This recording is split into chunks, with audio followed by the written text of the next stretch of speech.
செம target. Okay, இன்னும் முன்ன மூவ்மெண்ட் இருக்காது.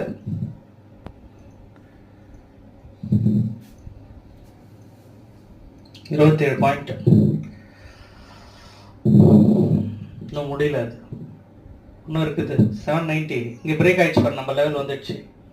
இன்னும் 790 வரைக்கும் போகும். இது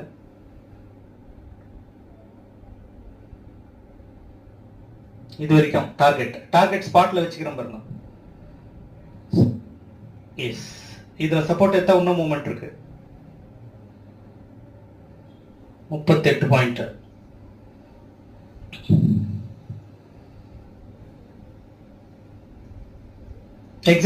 எக்ஸிட் அவ்வளவுதான். 45 பாயிண்ட்ஸ். பட் இதுக்கு மேல தான் ஒரிஜினல் கால் சைடு இருக்கு. போது முடிஞ்சிடுச்சு.